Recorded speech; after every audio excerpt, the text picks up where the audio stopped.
Bonjour à tous et bienvenue sur la chaîne. Je m'appelle Anna, je suis immigrante et je vis au Québec depuis maintenant 10 ans. À travers cette chaîne, je partage mon expérience et vous guide à chaque étape de votre projet d'immigration pour que votre arrivée et votre intégration se déroulent dans les meilleures conditions possibles. Aujourd'hui, nous abordons notre 5e thématique, intégration au Québec, réalité ou illusion. Prenons le temps d'explorer ensemble cette réalité, parfois complexe, souvent nuancée, mais toujours importante. Commençons par définir ce qu'on entend par intégration. S'intégrer, ce n'est pas oublier qui vous êtes, ni abandonner vos racines. C'est réussir à trouver votre place dans une société nouvelle, à comprendre ses codes, à établir des liens durables, tout en restant vous-même. Contrairement à l'assimilation, qui pousse à se fondre complètement dans la culture dominante, l'intégration est un équilibre entre adaptation et respect de l'identité personnelle. Mais dans la réalité, à quoi ressemble ce processus d'intégration? Tout d'abord, le monde du travail est souvent le premier défi. Vous arrivez qualifié, diplômé, expérimenté, mais vous faites face à des obstacles inattendus. Diplôme non reconnu, expérience jugée non canadienne, absence de réseau local et préjugés inconscients lors des recrutements. Voyons ensemble quelques solutions qui s'appliquent dans ces cas. Premièrement, se renseigner sur les programmes gouvernementaux. Le gouvernement du Québec propose des programmes d'accompagnement pour aider les immigrants à s'intégrer et à trouver un emploi. Deuxièmement, accepter un premier emploi stratégique. Il peut être utile d'accepter un poste en dessous de ses qualifications pour acquérir une première expérience québécoise et obtenir des références locales. Troisièmement, les programmes de reconnaissance des acquis et des compétences, ou RACE. Ces programmes permettent aux nouveaux arrivants de faire reconnaître officiellement leurs compétences et expériences professionnelles acquises à l'étranger. Grâce à la RAC, il est possible d'obtenir une certification ou un diplôme québécois sans devoir reprendre entièrement des études. Cela facilite l'accès à des emplois qualifiés et améliore les perspectives de carrière. Enfin, développer son réseau professionnel.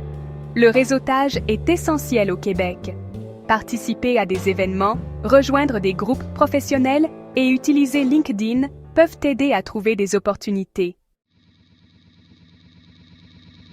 Ensuite, il y a la langue. Parler français est essentiel pour s'intégrer au Québec, surtout en dehors de Montréal. Mais ce n'est pas toujours simple, surtout si vous devez apprendre tout en travaillant ou en élevant des enfants. Là encore, il existe des ressources. Francisation gratuite offerte par le gouvernement du Québec, avec des allocations pour compenser la perte de revenus. Cours en ligne, francisation à distance, pour plus de flexibilité. Rencontres linguistiques ou café-rencontres, où vous pouvez pratiquer dans un cadre détendu. Au-delà du travail et de la langue, il y a l'aspect social. Beaucoup de nouveaux arrivants disent avoir du mal à créer des liens d'amitié avec les Québécois. On peut se sentir isolé, même en parlant bien la langue et en travaillant. Et pourtant, les relations humaines sont essentielles à l'intégration. Quelques pistes utiles. Participer à des activités communautaires ou sportives locales. Les loisirs sont souvent un terrain neutre pour créer du lien. S'impliquer dans une école, si vous avez des enfants, dans une association ou dans un centre communautaire. Faire du bénévolat, en plus d'aider, cela vous permet de tisser des liens sincères et d'enrichir votre réseau social. Il ne faut pas non plus ignorer les discriminations, parfois subtiles. Oui, certaines personnes rencontrent des refus à l'emploi ou au logement en raison de leur nom, de leur accent ou de leur origine. Mais il existe aussi des recours et du soutien. La Commission des droits de la personne du Québec peut vous accompagner en cas de discrimination. Aussi, des cliniques juridiques gratuites offrent de l'aide pour faire valoir vos droits. Alors, que faut-il retenir? L'intégration n'est pas instantanée, ni automatique. C'est un chemin progressif, avec ses hauts et ses bas. Mais ce chemin peut être facilité grâce à des services spécialisés, une volonté personnelle d'ouverture, un environnement qui accepte la diversité. Et surtout, vous n'avez pas à le faire seul.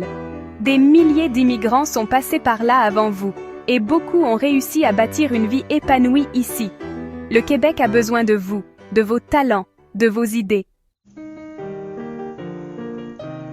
Et vous, où en êtes-vous dans votre processus d'intégration? Avez-vous trouvé votre place? Ou au contraire, vivez-vous encore des défis au quotidien? Partagez votre expérience en commentaire. Elle peut vraiment aider d'autres personnes qui vivent peut-être la même chose que vous.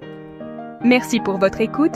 Si cette vidéo vous a été utile, n'hésitez pas à liker, à vous abonner à la chaîne et à partager à d'autres futurs arrivants. À très vite pour notre 6e thématique.